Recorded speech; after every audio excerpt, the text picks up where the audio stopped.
quiet, numbskulls. I'm broadcasting. The medical marijuana.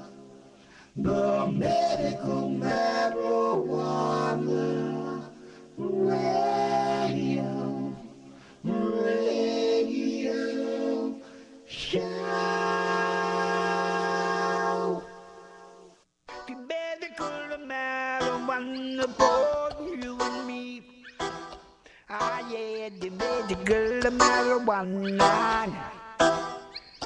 Whoa, whoa, whoa, whoa, ah, yeah, the medical.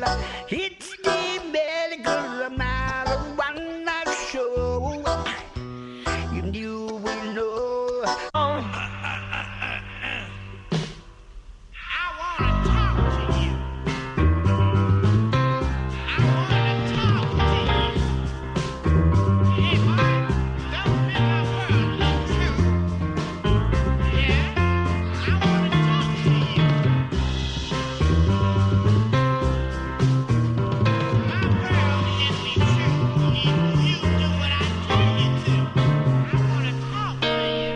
Good evening, everybody. Welcome to another edition of Medical Marijuana Radio for Saturday night.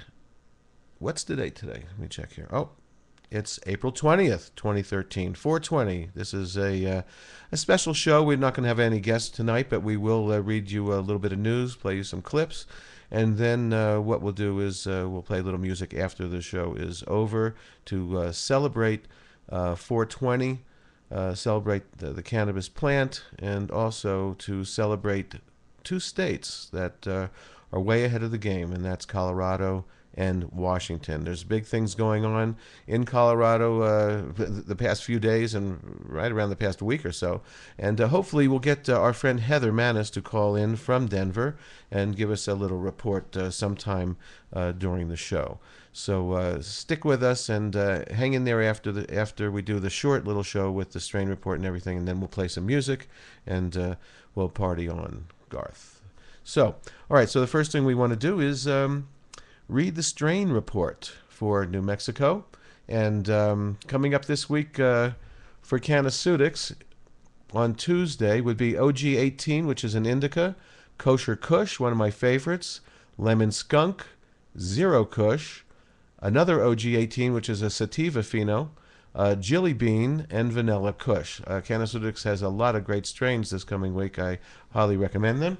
And I will be trying one of their lollipops today. So we'll give you a report on how good the Canaceutics lollipop is. So now, High Desert Relief is going to have this coming week Island Sweet Skunk, Lemon Tree, New York City Diesel, Sour Diesel, and something called X-Rated, and they have plenty of edibles. Again, that's High Desert Relief in Albuquerque. Medzen will have Big Bang, Hash Skunk, Green Crackle, Willie Frost, The Perps, ESD, which is Urkel Stardog, and Shiskaberry. Again, that's from Medzen. Minerva will have Agent Orange, which has a 5% CBD. Another high CBD strain is Alaskan Thunderfuck. They also have Blue Dream, East Coast Sour Diesel, Harvest Blend, Master Kush, Orange Kush, Purple Mr. Nice, and Zozobra. That's from Minerva. Over at New Mexican this coming week, they will have... Let's get rid of this bell here, hopefully. No, not yet. Okay, now we got it. Okay, New Mexican will have this week CBD Skunk Haze, Mazar. They have pressed Keef Hash from Trainwreck, a 2-gram puck, $70. Loose Keef Hash Topper from Trainwreck, which is $35 a gram. Black Temple Hash, which is Blue Dream, 1 gram, $35. Popcorn Buds, CBD Skunk Haze, 1/8 is $32 plus tax. And they have Blue Dream Critical Plus Wax, that's BHO wax, 1/2 gram, $35, a whole gram is $70. So that is the strain report for this coming week. So right now I'm going to do a little news for you. 1, 2, 3.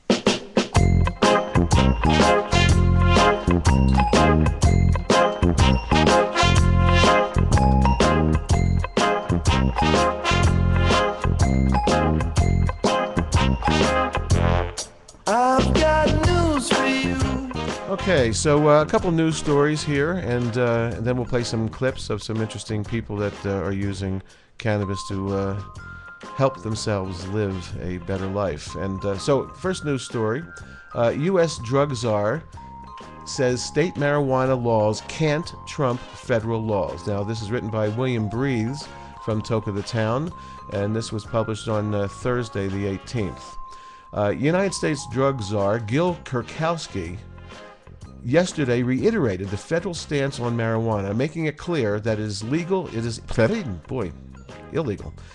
Making it clear that it is illegal, and saying that states can't nullify laws passed by the United States Congress. The Justice Department's responsibility to enforce the Controlled Substance Act remains unchanged, Kurkowski told reporters at the National Press Club luncheon on Wednesday. And here's his quote: "Neither a state nor the executive branch can nullify a statute passed by Congress, nor should we lose sight of the fundamental fact that using marijuana has public health consequences." Public health consequences. It's going to cure people. That's the consequences. Anyway, and most responsible public policy is one that restricts its availability and discourages its use. Kurkowski also said that Colorado and Washington laws may become a low priority for federal enforcement, but that until the Justice Department makes such a decision, marijuana will remain a priority. According to the Huffington Post, he spent much of the time talking about middle-of-the-road approach to handling our current drug policy that realize the failure of the punitive war on drugs, but don't necessarily want outright legalization either. He said that the future programs will be modeled more after treatment-based options.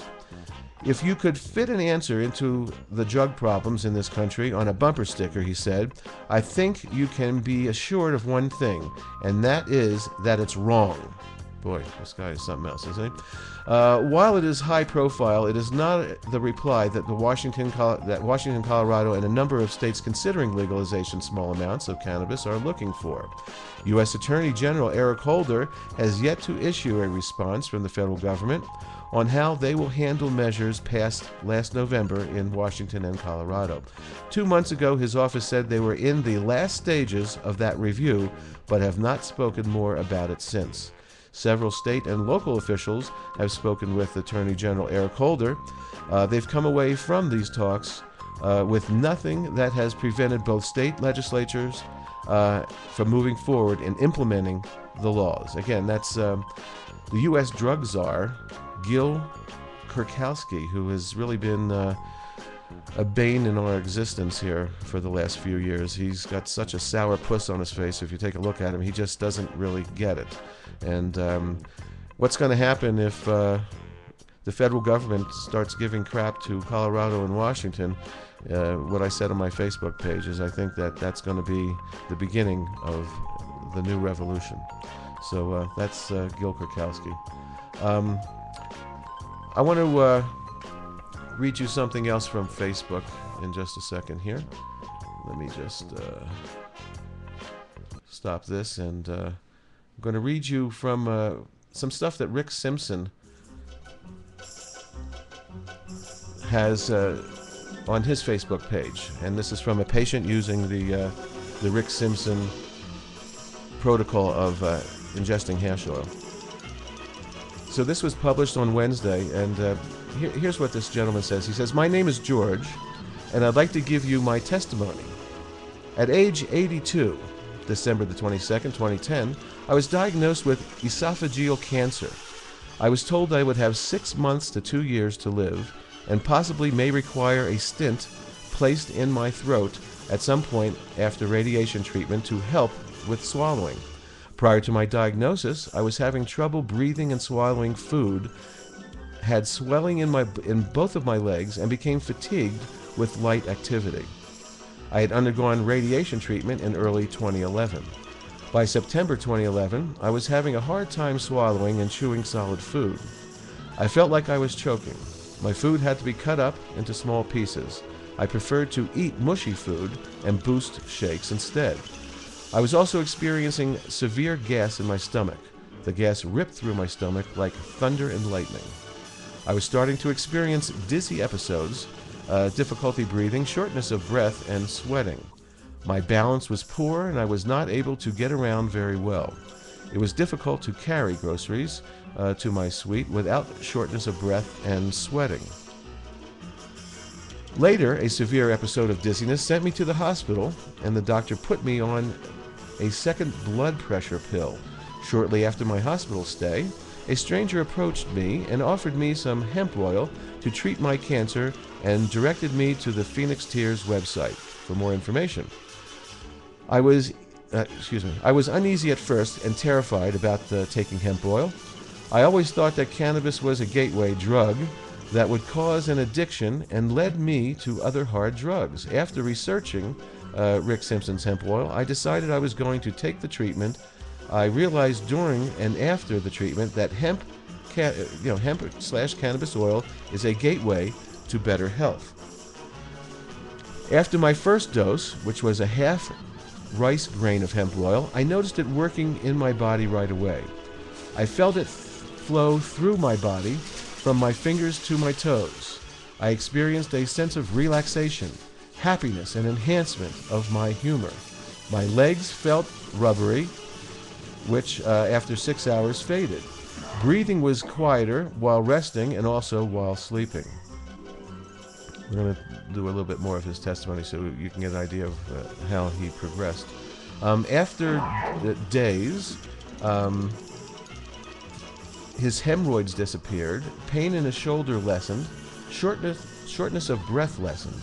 From the second day, the buildup of gas and stomach discomfort was soothed and became more regular and continued the treatment. Anyway, he goes on to say how his heartbeat seemed more regular, not so bothersome, considered that he had an irregular heartbeat since birth. So everything, his whole body started to react to the cannabis oil. And then I'm going down to the bottom of this. I skipped a bunch. It says, in general, all symptoms I was experiencing before I took the hemp oil treatment disappeared. It took me 3.5 months to complete the treatment. This experience was not that unpleasant. It was an adjustment, though, when I increased the doses, but after a day or two, everything was adjusted. I followed the dose increments suggested by Rick Simpson, more or less. After 2 months of treatment, my visit to the oncologist was surprising. He stated that my skin color looked good, blood pressure and heartbeat was normal, and because I was having no problem swallowing, there was no need for a stent.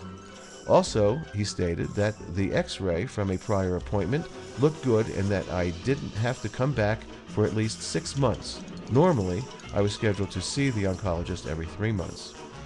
I believe that the hemp oil killed my cancer. All the other health improvements that I experienced from the hemp oil makes me feel like a new man. I am totally amazed of the miracle of hemp oil, and I'm so thankful that I decided to take the hemp oil. Hemp oil renewed my health and prolonged my life. I thank you, Rick Simpson. God bless you. Keep up the good works. I'm completely convinced that hemp oil can save lives. Thank you. And again, that's up on Facebook. So, now what I'd like to do, everybody, is just pan this down a little bit.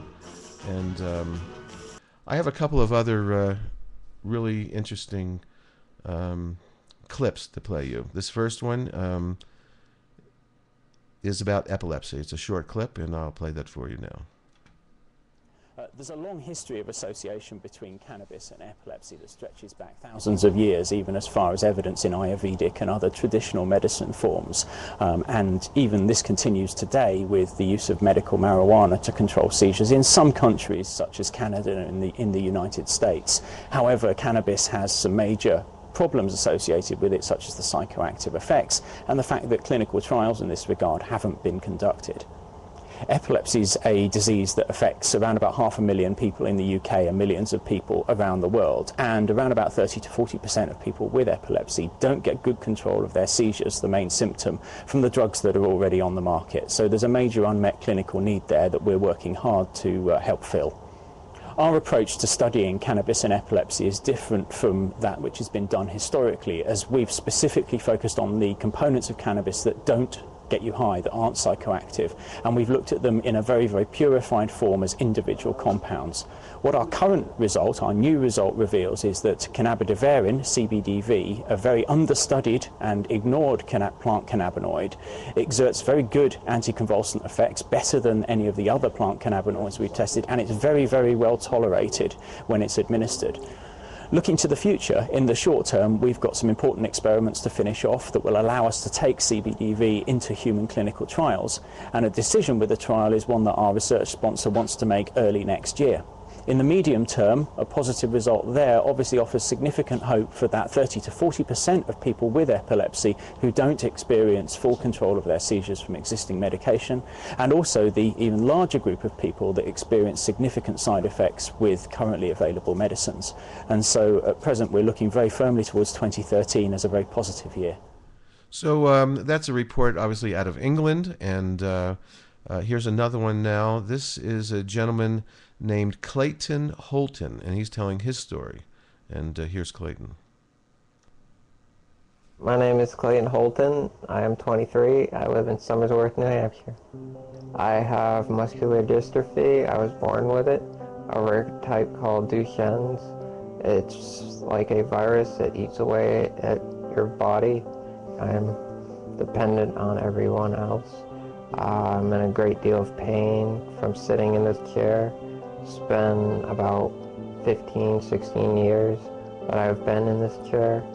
There is no treatment for my condition. The only thing you can do is just stand back and just watch it happen.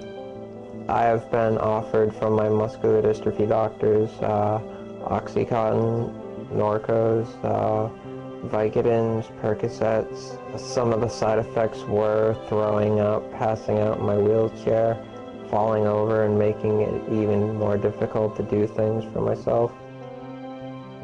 I was first introduced to marijuana through teenage friends of mine in high school, and then I realized that it was making me gain weight. When using marijuana, a few hours later I become very hungry, and then I eat a couple pounds of food. When I use marijuana, I'm in complete control. I don't make erratic decisions. I always think before I do something. With prescription medications, it's just a constant state of being drugged. You have no control over your thoughts, and you just want to either pass out or lean against a wall. When I was living in the nursing home, they had a very big problem with keeping my weight up. I was not eating because of the Oxycontins they had me on at the time. I'm 6 feet tall, and I was down to 79 pounds. I went from being in a nursing home to living in California. I was able to grow my own cannabis, marijuana, and it was a lot easier. I knew that there were no chemicals in it. I gained 8 pounds in 2 months. People with my condition usually don't live past 16. For some reason, I've made it to 23, about to be 24. The specialists I go to are extremely confused about my condition.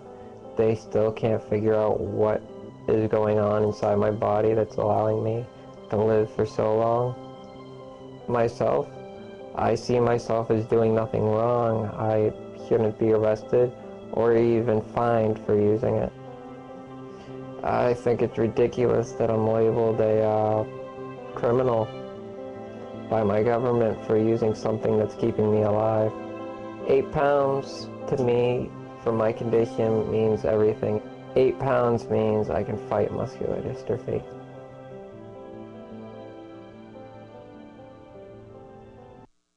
So that's Clayton Holton with muscular dystrophy, and I don't know that Jerry Lewis and the telephone did much for him, but cannabis certainly has.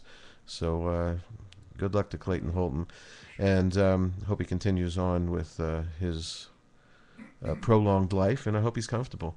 This next one is about an 8-month-old inoperable brain tumor that was cured. Again, 8-month-old baby. This is from the Huffington Post. Dr. Courtney, maybe you can join us now and, tell us about your outlook on this and, what the debate is within the medical community here, in terms of whether this is something that is safe for children or not, whether it's something that's effective for children or not. Well, I was quite a skeptic 5 or 6 years ago. I refused to approve of it before a fellow physician. Currently, my youngest patient is 8 months old, had a very massive, centrally located inoperable brain tumor. And it's the father's strength to push ahead and get approval from someone and to begin treatment. And the father was successfully able to avoid chemotherapy, radiation, and surgery. And within a couple of months had reduced the tumor by 1%. In 4 months had reduced it essentially to zero. And this child, because of that, is not going to have the long-term side effects that would come from very high-dose chemotherapy or radiation. By the way, I want to pull up, too, an image that you sent along to us to show our viewers of the difference of the brain tumor and what it was that happened there after a couple weeks. Can you explain that for us in more detail? Yes, that large white center area is the tumor, and they were putting cannabinoid oils on the baby's pacifier twice a day, increasing the dose, and it was a 3.8% CBD, so it was a high CBD tincture or oil. And within 2 months, there was a dramatic reduction, enough that the pediatric oncologist allowed them to go ahead with not pursuing traditional therapy. And within 4 months, you can see that the tumor is essentially gone. And then by 8 months, the normal architecture had resumed. And at this point, the risk of the MRI is so high that they really don't want to do any more MRIs because of the risk of the analysis. So currently, the child's being called a miracle baby. And I would have to agree that this is the type of response that we should be insisting is frontline therapy for all children before they launch off on medications that have horrific long-term side effects. Do you feel that there are some ethical questions, to be raised here, though? And, we spoke about it for a moment, that you're not giving, these children marijuana to smoke. It can be administered in other ways, via using cannabis oil. But what about the possibility of maybe, psychoactive effects? How does that perhaps affect a child, affect their development? There's a lot of information out there that has been built up with the intent of causing confusion. It's quite clear that many of the uses, and particularly the optimal, which is, I'm very interested in raw cannabis, which is non-psychoactive, that the lack of psychoactivity allows those to be very quickly raised to maybe 600 to 1,000 milligrams a day, depending on the individual size, whereas a psychoactive dose is restricted to about 10 milligrams. So the non-psychoactive use of the plant really facilitates a lot of its benefits because it allows elevated dosing. And that was Dr. William Courtney. Let me see, my level's okay here. That was Dr. William Courtney, and you can Google him. He's one of the major docs out there that is using cannabis to help people, and obviously this 8-month-old baby is hopefully now got a great life ahead of it. Now this next one, the last one that we'll play is Charlotte's Web. This is a miracle treatment for a 4-year-old, and her name is Charlotte. Dr. Alan Shackleford. What you will see in this brief presentation is remarkable. It's unlike anything that I, in my 30 years of medical practice, have experienced, and it's based on medical marijuana. You may have preconceived notions about what that means, but please watch the next few minutes with an open mind. I think you'll be astonished at what you learn.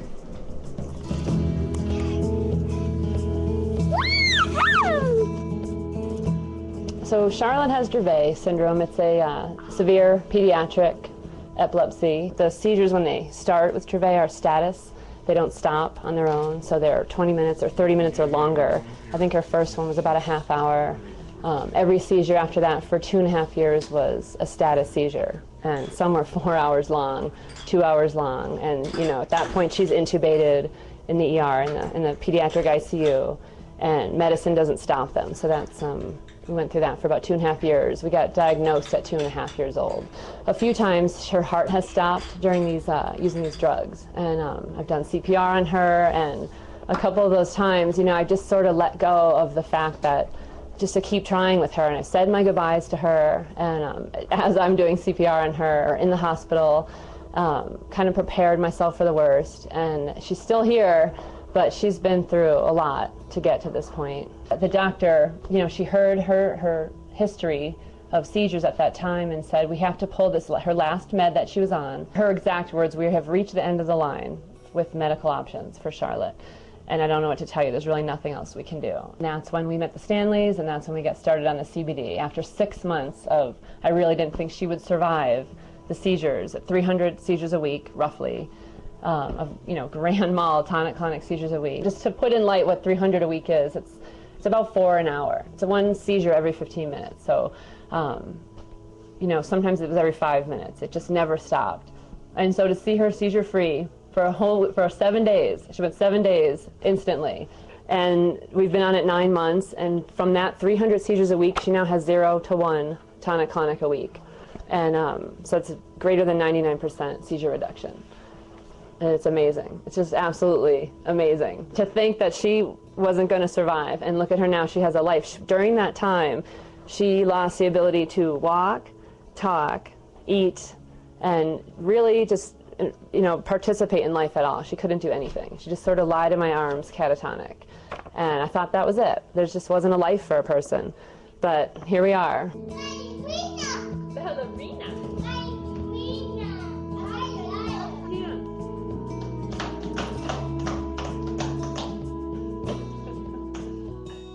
I was looking around for, you know, whatever I could find at any dispensary. I met the Stanleys, and they started growing a strain with the highest CBD we've found in the world. And they named it after Charlotte for our success. They named it Charlotte's Web, and that's what we've been using since, for the last 8 months. This particular plant has 0.5% THC and 17% CBD, or cannabidiol, the non-psychoactive ingredient. This plant is so important. The CBD is literally stopping the progression of epilepsy. This plant right here is called Charlotte's Web, after our favorite little precious Dravet syndrome patient named Charlotte. And this is the reason we've spent 2 years developing this plant, and the world doesn't know about this yet. We are able to treat Charlotte through doctor-approved channels with no psychoactive effect for Charlotte or any of the patients that are able to take this CBD plant. That's why we call this the future of medical marijuana.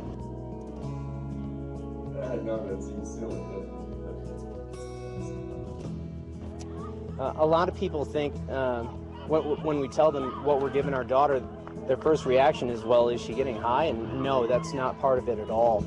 That's a common misconception. There's no psychoactive side effect. It's non-psychotropic. So, but the CBD does seem to have other side effects that have been amazing, actually. Behaviorally, it's helped her appetite, and I can't think of any possible negative side effect that it has had.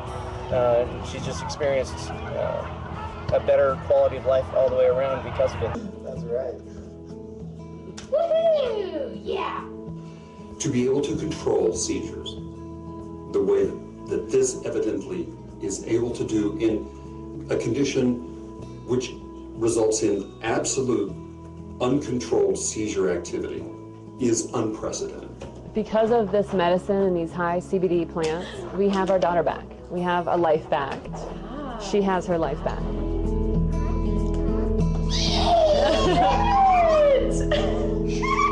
Good job! So that's out of Colorado. The Stanley brothers had their own reality show last year, which was pretty interesting.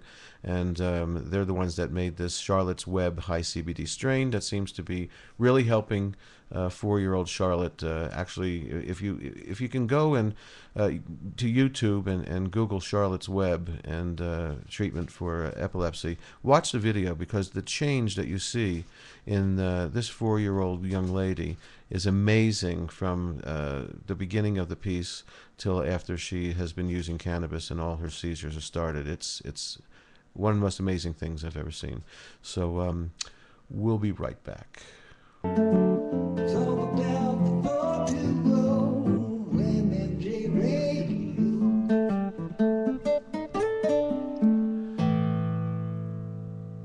So we're going to actually close out the show, but then just you guys hang on out there, and we're going to start playing some music. We're going to party a little bit here. We've got my friend Osias in the studio, and we're going to play some great music and talk a little bit about cannabis as well. So hang in after we close the show here. The medical marijuana. The medical marijuana radio show.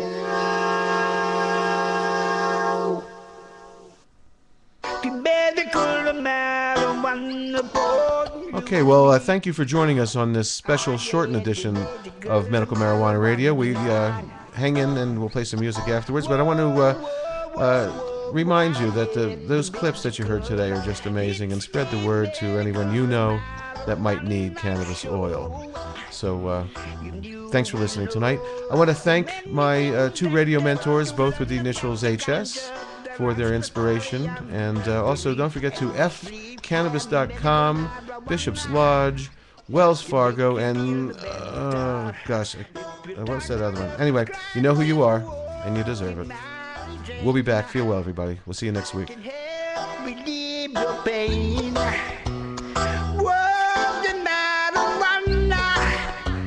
Can make you feel much better. Yes, the medical, the marijuana for you and me. The medical marijuana. Shabbat. Shalom. Feel well, everybody. Happy 420. Celebrate the plant and celebrate what it can do.